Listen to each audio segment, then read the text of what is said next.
गुन्हेगारांची मस्ती किती दिवस टिकते? कायदा आणि पोलीस यंत्रणा हतबल आहे का? की पोलिसांची नजर चुकून हे दादा लोक गल्लोगल्ली दहशत माजवणार का? पण कायदाच गुन्हेगारांना नेहमीच वरचढ असतो आणि गुन्हेगार कितीही दादागिरी दाखवली तरी पोलिसांच्या बड्यापुढे ती मस्ती क्षणात संपते। उल्हासनगरच्या रमाबाई टेकडी परिसरात हा प्रकार म्हणजे याचाच पुरावा आहे। दारूच्या नशेत तलवारी रॉड घेऊन हल्ला करणारे आणि त्यानंतर जामिनावर सुटताच ढोलताशे फटाके मिरवणूक काढून आपली ताकद दाखवू पाहणारे हे दादा लोक पोलिसांच्या रडारावर आले आहेत। आणि मग काय, पोलिसांनी असं काही केलं की या दादांची मस्ती क्षणात थंडावली। माज दाखवणाऱ्या गुंडांची मस्ती कशी उतरायची हे पोलिसांना चांगलंच ठाऊक आहे। हे वाक्य अक्षरशः खरं ठरलंय। गुन्हेगारांचं मिरवणुकीचं सेलिब्रेशन अखेर त्यांनाच महागात पडलंय। पोलिसांनी त्यांची मिरवणूक काढून कायद्याची ताकद दाखवली। तर नमस्कार मंडळी, मी दीपक इटनारे आणि आपण पाहतात विदर्भ लाईव्ह। चॅनलवर आपण नवीन असाल तर सबस्क्राईब करायला विसरू नका।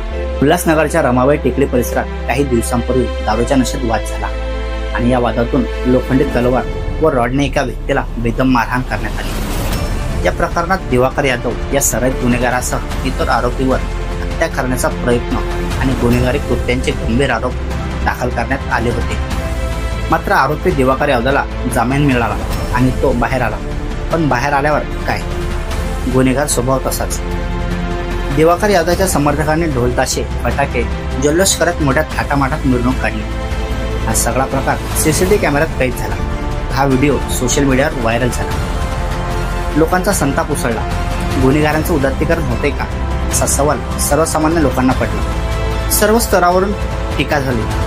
पोलिसांची प्रतिमा, कायद्याचा अधिकार आणि सामान्य नागरिकांचा प्रश्न हे सगळं धोक्यात येत असल्याचं चित्र निर्माण झालं होतं। आणि मग पोलिसांनी कमर कसली। हा विषय प्रतिष्ठेचा बनल्यामुळे पोलिसांनी तातडीने कारवाई सुरू केली। दिवाकर यादवसह या मिरवणुकीत सहभागी झालेल्या अनेकांवर गुन्हे दाखल करण्यात आले आणि त्यांना बेड्या ठोकण्यात आल्या।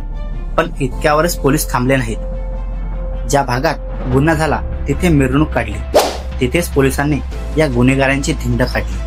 हा प्रकार पाहून परिसरातील लोक अवाक झाले। ज्या रस्त्यावर दिवाकर यादव आणि त्यांच्या समर्थकांनी दादागिरी दाखवली त्याच रस्त्यावर पोलिसांनी कायद्याची ताकद दाखवली। हे दृश्य पाहून नागरिकांनी सुटकेचा निश्वास घेतला। पोलिसांनी स्पष्ट संदेश दिला की गुन्हेगार कितीही ताकद दाखवू दे, कायद्याच्या पुढे त्यांना झुकावंच लागतं। माज दाखवणाऱ्या दादागिरीला पोलिसांनी हिसका दाखवत आळा बसवला। गुन्हेगारांवर वचक ठेवण्यासाठी कधी कधी पोलिसांना असं दाखवणं गरजेचं असतं, अन्यथा परिस्थिती हाताबाहेर जाईल आणि सामान्यांना त्रास वाढत जाईल। गुन्हेगारांचं उदात्तीकरण केलं तर समाजात चुकीचा संदेश जाईल। उल्हासनगर पोलिसांनी दिलेल्या प्रत्युत्तरात्मक धडा इतर गुन्हेगारांसाठी इशाराच आहे। कायदा तुमच्या मागे आहे आणि मस्ती किती दाखवा, पोलिसांचा बडगा अखेर चाललाच जाणार, हा संदेश त्यांनी दिला आहे।